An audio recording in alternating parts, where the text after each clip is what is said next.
Cursalab Podcast. Hola, ¿qué tal? ¿Cómo están? Bienvenidos nuevamente a otro episodio de nuestro podcast en Cursalab. Hoy tenemos el súper agrado de contar con Carolina Torres. Carolina es experta en procesos de selección. Ella viene teniendo ya casi 5 años de experiencia en recursos humanos. Ha visto muy a fondo procesos de selección. Hoy está trabajando, también ha visto capacitación. Tiene un montón de experiencia y lo súper interesante también de esto es que ha pasado por diversas industrias. Tiene experiencia en banca, tiene experiencia en retail, tiene experiencia en consumo, en consultoras también, con lo cual creo que lo que nos va a aportar hoy día es súper interesante, súper rico, y espero que les sirva también para sus trabajos. Caro, bienvenida. Muchas gracias, Cristian. ¿Qué tal, chicos? En realidad, les comento un poco, estoy agradecida por la invitación y nada, esperando saber qué es lo que me vas a comentar para poder aportar un poco más en lo que ustedes necesiten. Genial. Ok, vayamos al origen, vayamos al inicio de todo, hablando de procesos de selección, ¿sí? Si bien hay una serie de etapas de ejecución para poder, desde que se recluta o desde que se define una necesidad hasta que ingresa la nueva o el nuevo colaborador o no talento a la empresa. ¿Cómo es el origen de este requerimiento? Es decir, ¿en qué momento se genera la necesidad? ¿Y cuál es el flujo que debe pasar para tener un proceso de selección completo, efectivo y que realmente reditúe a la empresa a futuro? Claro, en realidad, por ejemplo, cuando hablamos del origen de un proceso de selección, nace, como bien lo has dicho, de una necesidad. Puede partir en cualquier área o puede partir a raíz de que dentro de tu flujo de organización o de tareas que vas realizando te das cuenta de que hay una necesidad, ya sea, por ejemplo, ¿no? Necesito más personal, necesito a alguien que se encargue de hacer un tipo de análisis mucho más avanzado, entre otras funciones que pueden por ahí saltar, otras necesidades que pueden resaltar. Entonces, el departamento, no sé, de recursos humanos es el encargado de brindar este tipo de soporte como área transversal a otras áreas, ¿no? Supongamos que la necesidad salga en supply o en logística. Uh-huh. Entonces ellos van a decir, miren, en realidad en mi proceso o en mi flujo logístico de supply algo me está faltando como personal para el área de abastecimiento, para poder llegar a las horas y entregar los productos que tengamos que entregar tal día, con tal fecha, según nuestros clientes y como hemos acordado, ¿no? Entonces nosotros como recursos humanos armamos un plan y queremos saber cuántas personas van a necesitar, cuáles van a ser las funciones de estas personas, cuál es la necesidad o qué está originando. Por ejemplo, a veces el cliente puede llegar un poco también confundido y te puede decir, lo que necesito es gente, ¿no? Y te puede decir, necesito 10 personas. Y tú tienes que tratar de orientar y aterrizar un poco las ideas que ellos te brindan para poder darle lo que realmente necesitan. No son 10, sino en realidad necesitan 7, ¿no? Organizando horarios, organizando funciones. Entonces, y el aporte de ustedes va desde ese momento. Claro, podemos decir desde que armas el perfil. Si, por ejemplo, hablamos de un puesto en específico, imaginemos que necesitamos un analista de BI o inteligencia comercial, que hoy es algo que muchos están necesitando en el mercado, ¿no? Esta persona tú tienes que definir o levantar el perfil con el jefe del área. ¿Por qué es importante? Porque esta persona te va a ayudar, uno, a aterrizar las funciones que va a hacer, y tú como especialista o área de recursos humanos, en este caso selección, vas a ayudar para ver cuáles son las competencias que esta persona va a tener, cuáles son las funciones en conjunto con las actividades que va a realizar, qué tipos de análisis, si va a tener personal a cargo o no, cuánto tiempo de experiencia es lo mejor que podríamos considerar para este puesto, y armas un perfil en el cual acordas también, ya este es un tema de nóminas, de planillas, banda salarial, nivel jerárquico, entre otros, Se ¿no? estructura también el perfil de puesto en ese momento. Efectivamente, tienes que hacer una estructuración de puesto, pero ya entran a tallar más áreas, ¿no? En el caso de selección nos enfocamos un poco más con lo que es el perfil de la persona y funciones. Uh-huh. Ok, y digamos, en todo este camino, ¿no? Porque nuestro público apunta a ser digital y hoy estamos en una era casi totalmente digital. Entonces, ¿cómo intervienen las herramientas digitales en esta primera etapa del proceso? O sea, ¿cómo crees tú que ha facilitado el trabajo de los especialistas de selección y también facilitado el trabajo del cliente interno para un poco comprender mejor cuál es la verdadera necesidad que tiene en función a cubrir un puesto, ¿no? Bueno, cuando hablamos en realidad de herramientas digitales, hoy por hoy hay toda una transformación. el mindset global que las compañías están queriendo adoptar en realidad radica de hacer todo más eficiente, más rápido, pero y a la vez también mucho más efectivo, ¿no? Por ejemplo, hace 10 años atrás uno no tenía la facilidad de pedir un taxi a través de apretando un par de botones en su celular para que te recoja en la puerta de tu casa, si no tenías que pedirlo con anticipación o quizás caminar unas cuadras hasta salir a una avenida. Hoy por hoy, cuando hablamos de automatizar procesos de selección y cómo esto impacta en nuestro flujo, en el impacto que tenemos con respecto a resultados, abarca un poco más.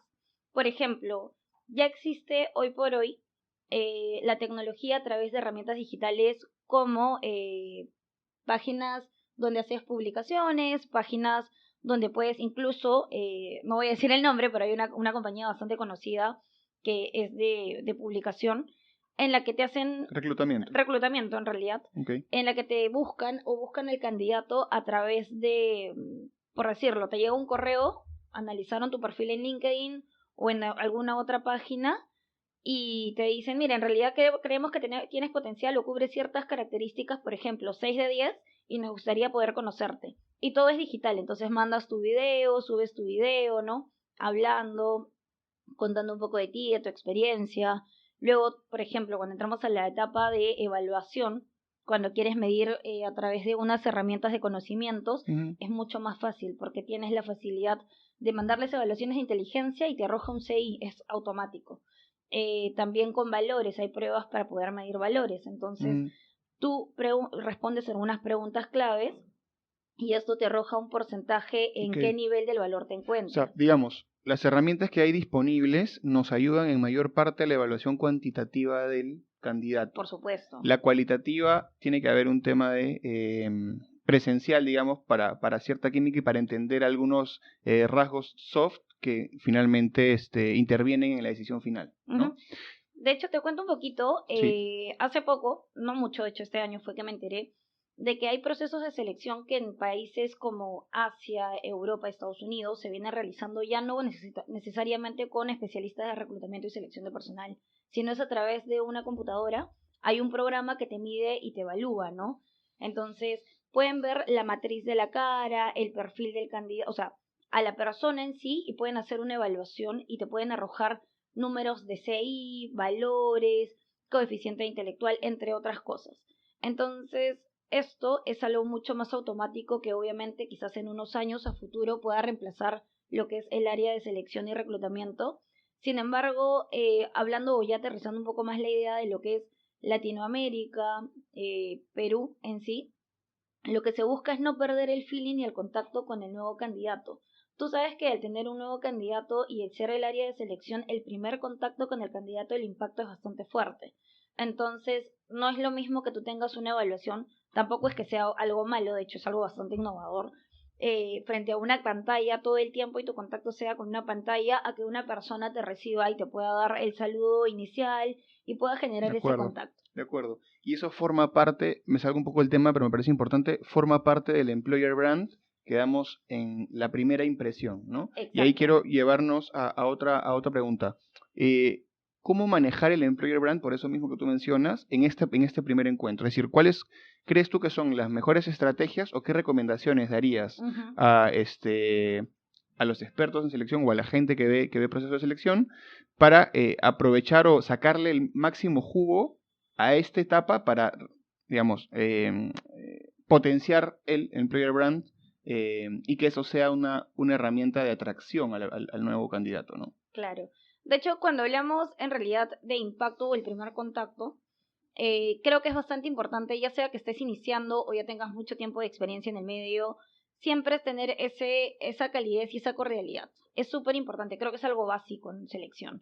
Tú eres el primer contacto y la persona, todas las personas que postulan a una nueva vacante es porque obviamente están buscando una oportunidad, ya sea de crecimiento o de mejoras o de retos, pero siempre hay que tener esa visión, ¿no? Esa capacidad, ya sea que estés iniciando, no todo es como seguir una lista de supermercado, tipo ya lo saludé, ya vino, ya le envié el correo, no, sino por el contrario, darle el feeling y el toque que le tienes que dar Generar a cada empatía proceso. Por inmediatamente. supuesto. Ok. Imagínate que llegue alguien a tu entrevista y la persona de por sí ya tiene la presión de que está jugándose un puesto, de que está nervioso porque va a tratar con su futuro líder y de que probablemente tenga competencia al costado.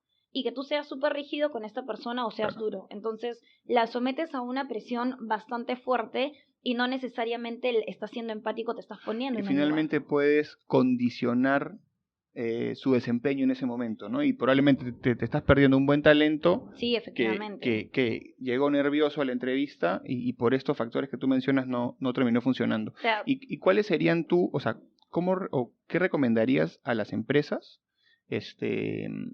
desarrollar o implementar en esos momentos para que el employer brand o para fortalecer eso, digamos, para que la gente diga, wow, quiero trabajar acá? yo O sea, creo que desde esa primera el primer impacto, impresión, correcto. claro. Yo creo que primero hay que sensibilizar al área de recursos humanos. Somos un área, entre comillas, por decirlo de una manera bastante simple, bastante golpeada. Porque si algo sale mal, te pueden decir, no, el problema fue en selección, o el problema estuvo en capacitación, o administración no se dio cuenta de tal cosa.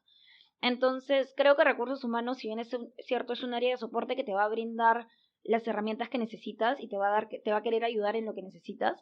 Cuando hablamos de primer impacto, tienes que sensibilizar a tu gente. Hoy por hoy tú ves en muchas redes sociales, tipo un LinkedIn, personas escribiendo sus malas experiencias con personal de recursos humanos. Nunca me llamó, nunca me contactó, Ujú. nunca me agradeció, o me habló mal, o llegué media No hora me antes a dijeron mi que no fui cita, seleccionado, o que eso pasa muchísimo, que ¿no? siendo honesta, a mí me ha pasado. O sea, Ujú. todos en alguna oportunidad nos hemos puesto bajo el sombrero de candidatos y hemos postulado y nunca más se han vuelto a contactar con nosotros. Entonces, creo que sí es importante tener esa sensibilización y ponerse en el lugar de la persona, ¿no? Todos vamos a ser candidatos, todos hemos sido candidatos, entonces es importante desde la apertura que tienes. No te digo que vayas y lo recibas con un caramelo porque es un proceso de selección y él está siendo evaluado. Pero sí creo que es importante y esto creo que para la gente que recién inicia y quizás a veces viene de culturas un poco más duras, tiene que interiorizar que la persona, así sea un candidato, no deja de ser un ser humano. Entonces, obviamente tiene emociones, tiene sensaciones, y hay que aprender a ser empáticos con ellos, completamente empáticos y entender las razones por las que esa Ujú. persona está sentada frente a ti. De acuerdo. Ahora vemos que hay un montón de tendencias, tanto en procesos de reclutamiento, selección, evaluación y demás.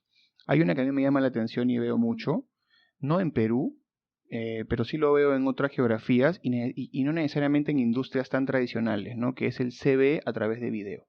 Sí, ¿Sí? sí, efectivamente. Cuéntame tu experiencia de eso porque muchas empresas se resisten a incorporarlo, ¿no? Ujú. No lo ven tan formal, lo ven que quizá no le va a dar o no le va a entregar la visibilidad completa si el candidato funciona o no funciona, ¿no? Entonces, ¿cómo lo ves tú? ¿Qué opinas de eso, no? ¿Por qué estamos todavía renuentes a incorporarlo? Bueno, hablando de estar así como que un poco reacios a querer adoptar Ujú. nuevos métodos, es que hablando con sinceridad, Perú es un país que se resiste bastante al cambio. ¿Por qué? Porque obviamente un cambio genera salir de tu zona de confort. Entonces, si durante 50 años esto se ha venido haciendo de una manera, Ujú. tú lo quieres seguir haciendo de esa manera, porque es como te enseñaron. Entonces, yo creo que ya es un tema de mindset y a nivel corporativo y a nivel personal como profesional, que las personas tienen que entender que estos cambios o estas tendencias no son amenazas, sino son impactos positivos. Es decir, si, por ejemplo, tienes que entrevistar, imaginemos a 15 personas en un día, es prácticamente unos 45 minutos por persona si quieres hacer una entrevista a profundidad. Lo que ahorrarías y lo que podrías ver en un primer impacto con la persona que te manda un video que tiene una duración de 3 minutos, imaginemos, estoy inventándome un tiempo, y puedes contarte un poco acerca de él o de ella y te puede decir sobre su experiencia, sobre su no sé, pues sobre sus competencias, o tú puedes ver sobre todo cómo se comunica, cómo se desenvuelve. Hay algo que se llama el elevator speech, que es Ujú. tu impacto en un minuto. Tienes 15 segundos, 30 segundos. Gracias, Ujú. 15, 30 segundos. Es un tiempo bastante corto, ¿no? Correcto. Entonces, tú puedes ir manejando eso y en realidad es un entrenamiento. Entonces, yo creo que eso a recursos humanos le ahorra muchísimo tiempo Ujú, y puedes ya ir tanteando quiénes son los candidatos que podrían tener potencial para lo que tú necesitas. ujú. Imagínate que necesites un comercial. Un comercial que no tenga un nivel de comunicación desarrollado es un poco complejo, porque esta persona va a tener conversaciones, va a tener negociación, va a tener que tener mucho impacto o influenciar en las personas con las que se va a comunicar. Entonces, ya más o menos puedes sacar una línea de quiénes son las personas que calzan mejor para un perfil y para otro, ¿no? ¿Tú alguna vez has afrontado alguna situación en la que quisiste proponer procesos de reclutamiento con CVs en videos y tuviste alguna situación de rechazo por parte de la empresa, tú como especialista?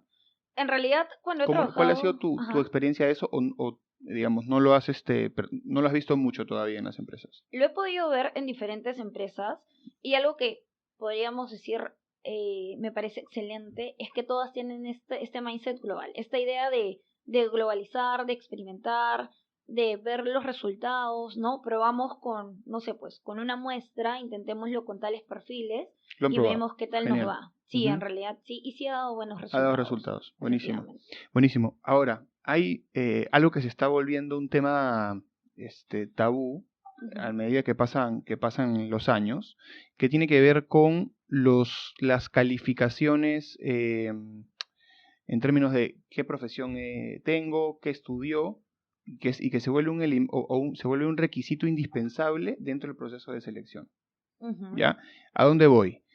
Hasta, digamos, hablemos de generación X, por ejemplo, ¿no? Ya. Generación X, para que alguien de la generación X pueda conseguir un buen puesto, hasta ese momento debe tener una carrera, por ahí titulado bachiller, en una universidad buena, no necesariamente privada nacional, sino simplemente con buena reputación, conseguían buen trabajo y se quedaban ahí muchos años trabajando, se quedan ahí muchos años trabajando. Los baby boomers fue exactamente igual. Igualito. A partir de la generación X comenzó a trabajar un poco más lo de los posgrados, ¿no? Exacto. Y hablamos de definir a un candidato o calificar a un candidato en función a los títulos que tiene o al estudio o los estudios que ha venido acumulando. Ujú. Lo que viene pasando en la actualidad, sobre todo a raíz de toda esta ola de startups, básicamente en Estados Unidos, en Europa también y en algunos países de Latinoamérica, es que las grandes mentes o los más exitosos, coincidentemente en su gran mayoría son personas que no han pasado por la universidad, son personas que no tienen estudios de posgrado, ¿no? Hay X casos, el caso de Richard Branson, que a los 16 Claro. años salió del colegio y hoy es uno de los hombres más ricos del mundo, con muchísimas empresas y muy exitoso, y un jefe admirado también. Está el caso de Mark Zuckerberg, está el caso también del fundador de Alibaba. Hay X gente, ¿no? Y Ujú. si quieres, lo aterrizamos algo no tan grande como multimillonario, sino hablemos también de startups o de emprendedores que contratan especialistas en diseño, edición, marketing digital, Ajá. programación, y ninguno de ellos o muy pocos de ellos tienen títulos. Lo han aprendido todo online a través de cursos muy potentes en internet. O sea, siguen siendo igual de buenos. Exacto. ¿Cómo manejar esa transformación en las empresas? Porque la tendencia nos dice que estamos yendo hacia ese lugar. Sin embargo, Exacto. las corporaciones tradicionales se resisten todavía a eso y vemos que grandes empresas piden, para poder ascender necesitas un MBA. Entonces, no digo que no sea importante, lo es, porque el MBA te da un networking importante también Por y no supuesto. solamente aprendes del que te enseña, sino de los que aprenden contigo. Pero, ¿cómo hacer que las empresas migren a esta nueva manera de aprender que finalmente está arrojando buenos profesionales, pero no Ujú. tienen un título universitario detrás? O sea, ¿cómo lo afrontarías tú y cómo crees que esa transformación deba darse en las empresas? En realidad, cuando hablamos de cómo, a ver, yo como profesional, imaginemos, acumulo títulos y posgrados, que ojo, no es algo malo, me parece muy bien y está excelente por la gente que en realidad puede seguir educándose, seguir capacitándose. Sin embargo, las nuevas tendencias te hablan de competencias, te hablan mucho de habilidades. Entonces, tú empiezas a desarrollar dentro de tu expertise, ¿no? O empiezas a pulir ciertos niveles de competencias específicas, comunicación, trabajo en equipo, liderazgo, no lo sé, entre otras. Y cuando hablamos de esta tendencia de para poder ascender necesitas tener tal grado, un MBA, un posgrado de tal nivel, etcétera. Creo que esto sí ha venido cambiando. Y cuando me hablas de empresas que se resisten, sí, pues hay empresas muy tradicionales en las que te dicen, y ojo, las conozco porque también he tenido en alguna oportunidad contacto con las mismas, de que te dicen esta persona es la indicada por los títulos que tiene y no necesariamente por las competencias que manejan. Y a nivel personal, yo sí diría que esto es algo eh, que hay que tratar con mucho cuidado. Ujú. No necesariamente un posgrado te va a asegurar que la persona tenga las competencias para poder afrontar un puesto. Y esto lo he podido ver y lo he visto en algunas ocasiones directamente. Y por ejemplo, hay empresas que se pueden resistir y te pueden decir, no, en realidad es esta la persona idónea y la queremos o lo queremos porque esta persona ha acumulado tales títulos y en realidad tiene muy buenos resultados. No olvidemos en realidad que estamos y vivimos en un medio social. Entonces, al interactuar en una empresa, es importante que tengas los conocimientos para que puedas ejecutar muy bien las tareas que vas a realizar, porque esa es la idea, ¿no? Y segundo, de que vas a interactuar con gente, todo el tiempo vas a estar rodeado de personas. Entonces, estas competencias que tú tienes que desarrollar en realidad tienen que estar al nivel de lo que se busca hoy en día, ¿no? Me parece excelente por parte de las personas que pueden seguir estudiando, en realidad me parece muy bien, pero como te digo, no necesariamente, y muy bien me lo acabas de decir, no necesariamente el posgrado te va a asegurar el puesto ni te va a asegurar que puedas cumplir cierta función. Ojo, yo creo que es un plus súper importante y una palabra clave que has mencionado que es el networking. Yo creo que hoy por hoy, si networking no haces no haces contactos, no generas enriquecimiento de conocimiento, no generas oportunidades de carrera, de crecimiento y de seguir desarrollándote tanto como persona como profesional.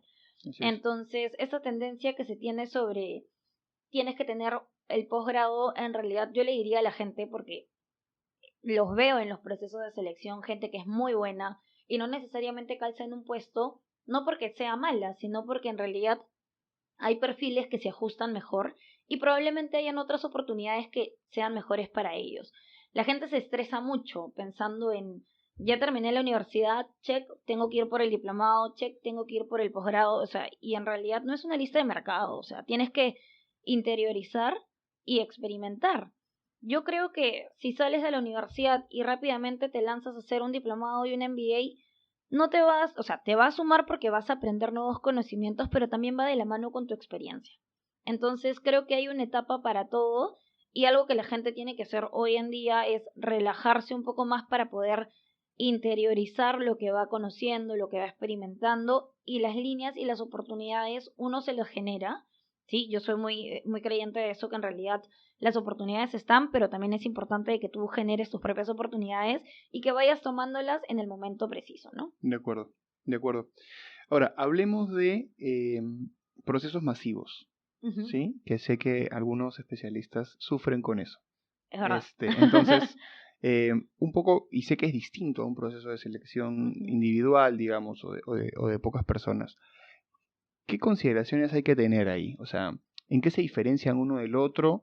Y enfocándonos en masivos, ¿qué, como te digo, ¿no? ¿Qué pensamientos adicionales o qué decisiones adicionales hay que tomar para que sea un proceso masivo efectivo? Ujú, claro. En realidad sí, todos aquellos que trabajamos en recursos humanos y especialmente en el área de selección sabemos de que hay una gran diferencia entre uno y otro. Un proceso individual es la búsqueda del candidato idóneo para poder cubrir una necesidad o una vacante que estás buscando, ¿no? Y que puede simplificar o sea, a grandes rasgos, en realidad, tanto un proceso individual como un proceso masivo implica de que hay una búsqueda, primero levantar un perfil, ¿no? Una publicación, una búsqueda, una evaluación y una elección. Pero ya si lo aterrizamos, o sea, Acércate un poquito más al micro. perdóname, claro. Pero ya si lo aterrizamos un poco más a qué es lo que se viene haciendo, por ejemplo, un masivo, dependiendo del número no, de la empresa, o sea, he trabajado en empresas retail en las que he tenido masivos de 150 personas en un día o 300 personas en un día porque Wow. hemos trabajado en 2 turnos. Créeme, es un trabajo bastante arduo. Obviamente, estas posiciones masivas por lo general van a cierto nivel de rango Ujú. en el que son más operacionales, ¿no? Las ¿Y personas en ejecutan... qué te enfocas en estos procesos masivos de 200, 300 personas? Porque no puedes hacer una evaluación a profundidad como haces en cualquier otro proceso regular. Claro, Te enfocas en algunas cosas, en algunos KPIs, sí. digamos. Por ¿En qué te ejemplo, enfocas? en mi experiencia he podido ver de que hay muchos profesionales de recursos humanos que trabajan viendo procesos masivos y lo que yo hacía con un equipo de amigos, de compañeros quienes veíamos este tipo de evaluaciones era medir el nivel de comunicación de la persona que pueda entablar una comunicación contigo, porque por lo general eran más para servicios, entonces si querías a alguien que fuera amable, no necesariamente necesitas a alguien que haya terminado o que esté en la universidad o en unos estudios técnicos, quizás con un estudio secundario podría ser suficiente para la posición, pero que tenga esa facilidad de servicio, ¿no? Por ejemplo, medíamos servicio, comunicación y por ahí, no sé, pues la capacidad que tenía la persona de poder escucharte o ayudarte, guiarte. Por ejemplo, no yendo muy lejos, si bien es cierto en Disney, cuando se hace un proceso de selección para escoger a una persona que va en un puesto operacional, tipo necesitan unos, me estoy inventando un número, 50 arrenderos para la posición en Disney, el proceso es toda una logística. ¿Por qué? Porque tienen que asegurar que la persona que va a atender a los demás te pueden decir, pero claro, en realidad la persona tiene que ayudarte con temas más operacionales. No, no, pero ¿qué pasa si yo como público en Disney voy y le pregunto una consulta, dónde se encuentran los servicios? Porque no me ubico. Esta persona tiene que tener la capacidad ya sea de guiarte o de acompañarte para que tú puedas sentirte bien atendido. Entonces, ¿qué es lo que buscas en una persona que tenga esa vocación de servicio, esa voluntad, esa comunicación de poder hacerse entender y poder guiarte, ¿no? Ahora, es muy diferente a una posición individual. Volvemos nuevamente a los especialistas de Power BI, un analista de BI, supongamos. Es diferente el proceso. ¿Por qué? Porque es una persona y por lo general tú haces la búsqueda. Hay dos tipos de reclutamiento y de publicaciones que se pueden dar. En los masivos yo publico en una bolsa de trabajo, ¿no? Y me van a llegar 500 CVs. De esos CVs que me llegan, yo voy a hacer un filtro y me voy a quedar de los 500 con 60 CVs, imaginemos. Y los voy a invitar a una convocatoria, a una dinámica grupal, donde voy a poder ver cómo interactúan con los demás, ¿no? Cómo se comunican, y vas a poder evaluarlo. Caso contrario, con una posición individual en realidad es mucho más exhaustiva porque tú muchas veces haces una publicación de un analista o de un ejecutivo, no lo sé, y te postulan, no sé, pues, 80 personas, un número mucho menor. Y de ese número menor que te postulan, haces un prefiltro y te quedaste con 4. Entonces, así de Claro, dura es la realidad. claro. Y tienes que utilizar otros métodos para poder conseguir a la persona que realmente necesitas. Si te ligó en esas personas que te postularon, Genial. un Si éxito. no, O sea, claro. si no, imagínate la búsqueda que tienes que armar, si es que por ahí entra el hunting o no, dependiendo Ujú. también de qué es lo que te pide y cuál es la necesidad y la complejidad del puesto. O sea, son cosas que uno va viendo ya en el camino, ¿no? En su Ujú. experiencia. Por ejemplo, alguna vez en una empresa me pidieron un ejecutivo que tenía que hablar no solo inglés, sino también querían que hablara chino. Entonces, la pregunta era, ¿por qué va a hablar chino? Sí, o sea, como que por curiosidad, ¿no? Va a interactuar con gente en China, va a ver algo de comercial en China. No, sino que queremos que tenga un segundo idioma. Entonces era como que, plop, nada que ver. Entonces tienes que aterrizar la idea y decir Claro. como que, no, a ver, ¿Para qué si lo lo necesita, necesitas? como Ajá. que tienes razón. Pero imagínate conseguir a alguien que hable inglés y chino y también vea este tipo de complejidad de comercial. Entonces era como que me estás pidiendo Claro, una aguja en un pajar, ¿no? claro, Entonces hay que... claro, es más difícil. Sí, claro. ¿Y cuál crees tú que es el aporte real o digamos el valor agregado que le dan los especialistas o los expertos de selección al proceso? ¿Y Ujú. esto a dónde va, no? Porque el cliente interno está buscando cubrir su posición y más allá del proceso operativo de la ejecución de seleccionar a las personas, hay insights, valores agregados, hay recomendaciones y hay una guía del especialista de recursos humanos para que este proceso sea efectivo. ¿Cuál crees Claro, tú que es el valor agregado del acompañamiento del responsable de recursos humanos en este proceso, ¿no? Y hasta dónde llega la responsabilidad también, claro. ¿no? Porque finalmente, si un candidato no funciona, es muy probable que el cliente interno voltee a mirar al área de selección, ¿no? Entonces, ¿cómo manejar eso? Claro, en realidad ese tipo de situaciones se dan, hoy por hoy se dan mucho en realidad en la realidad laboral. Eh, El valor agregado del especialista de reclutamiento y selección, creo yo que radica en la calidad de servicio que le vas a brindar a tu cliente interno o externo, ¿no? ¿Por qué? Tu cliente te va a pedir algo y tú tienes que hacer el acompañamiento de qué es lo que necesitas. Tú como especialista de recursos humanos, en este caso de reclutamiento y de selección, tienes que conocer a tu público.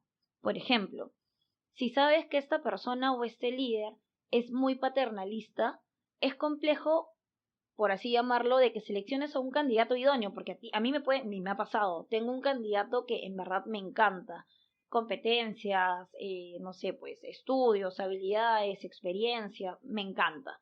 Pero si estudio bien a mi público y lo estoy mandando a un área donde sé que el líder tiene un liderazgo muy paternalista y esta persona por lo general es muy propositiva, muy independiente, sabes que la puedes llegar a frustrar. Entonces, si es que no conoces a tu público y no sabes lo que estás buscando, estás haciéndole perder el tiempo a los demás. Tanto a tu cliente, porque él sigue esperando a alguien para que llegue y le solucione los problemas o lo que necesitan, como a la gente que postula. ¿Por qué? Porque creo que si tú conoces a tu cliente y te haces dueño de tu proceso, sabes de cabo a rabo qué es lo que necesitas y cuándo interactuar, cuándo intervenir, qué proponer, qué optimizar, qué obviar. O sea, es súper importante y esto en realidad lo aprendes con el tiempo porque es una práctica diaria. Todos los días de lunes a viernes vas y te sientas en un escritorio no solamente a filtrar CVs, sino que empiezas a canalizar y eres consciente de qué hace la empresa, qué me han pedido, qué estoy haciendo aquí sentado filtrando CVs. O sea, realmente esto suma en algo, entonces tienes que entender de que vea mucho más allá. Entonces tienes que conocer a tu público, saber qué es lo que necesita, conocer su tipo de liderazgo, a su equipo de trabajo, que la persona que va a llegar realmente calce con el equipo de trabajo con el que viene trabajando y con quienes se va a interrelacionar todos los días, ¿no? Aparte de esto, la responsabilidad de recursos humanos puede pasar, de hecho pasa en realidad, es muy común de que tengas el candidato idóneo y pueda ir 1, 2, 3 días y después de un mes te dice, oye, en verdad, ¿sabes qué? Me he dado cuenta que no es lo que quiero, gracias. O te puede llegar un correo del jefe y te puede decir, ¿sabes qué? Tal persona no ha venido a laborar en 2 días, ¿qué es lo que está pasando, no? Entonces obviamente tú como que te sorprendes y dices, ¿pero qué pasó? Y tratas de entender cuál es la realidad, en qué punto fallamos o si es que efectivamente algo está pasando que Y no estás digamos interiorizando. que es un tema de performance del candidato, ¿no? Pasaron Ujú, 2 meses, por ejemplo, y el jefe te dice no funciona. O sea, ujú, cómo debería afrontar eso desde recursos humanos, ¿no? O sea, ujú. cuando quieren echar la culpa o quieren apuntar a Es recursos un humanos clásico. como responsable. Por eso justo te hago la pregunta, ¿cómo lo manejan? Ah, claro, ¿Cómo es que manejar ese tipo de situaciones? honestamente es un clásico. Yo creo que las personas y los profesionales sabemos y conocemos cuáles son nuestros lineamientos y hasta dónde tenemos jerarquía para poder tomar decisiones, pero hay decisiones que ya sobrepasan por algunos de nosotros y que definitivamente no las podemos tomar nosotros, o sea, no somos quienes terminamos dando la última palabra. Si es que cometes un error y en realidad en recursos humanos pasa, y en verdad el error ha sido tuyo, obviamente agarras y afrontas y dices, ¿sabes qué? En realidad yo me equivoqué, voy a solucionarlo y tengo Claro, esto. pero Y si mi fuera, punto más es por el ajá, otro lado. Al jefe no le gustó, al por jefe no le ejemplo. No gusta. le gustó y te dice, no, ¿sabes qué? Tú me dijiste que él era. ¿Cuál es mi pregunta va más por saber cuál debería ser la posición de recursos humanos ante ese tipo de cuestionamientos? Profesional y negociadora, creo Ok, yo. ok. ¿Por qué? Porque te van a llegar correos en los que te van a decir, esta persona no era y tú me la impusiste o tú me mandaste este candidato. ¿Qué pasa? Y pasa bastante, ¿ah? Entonces, lo que tienes que hacer en realidad es comentarte y algo que te enseñan en recursos humanos es aválate por el correo. Ok, hay un correo que es un aval en el que el jefe te Claro, dice, oye, finalmente yo lo eso quiero, tiende a ser pero un argumento yo no soy responsable, ¿no? claro, Pero pero es una digamos, forma delicada de lavarse las manos, en verdad, ¿ah? que No es no la es lo idónea. ideal, correcto, Exacto, correcto. O completamente de sea, ya es acuerdo. llegar a esos extremos Sí, definitivamente no, ese pues, tipo de ¿no? extremos en realidad van a pasarles, les pueden pasar, pero evitémoslo porque en verdad no es la forma, Y creo malograr la yo. relación finalmente. Y eso es lo que, ahí es donde quería llegar. Ujú, El vínculo más importante que tú tienes que tener es la relación con tu cliente y con las personas con las que vas a interactuar. correcto. ¿Por qué? Porque todo error que pueda haber se puede solucionar y yo creo que conversando todo se soluciona.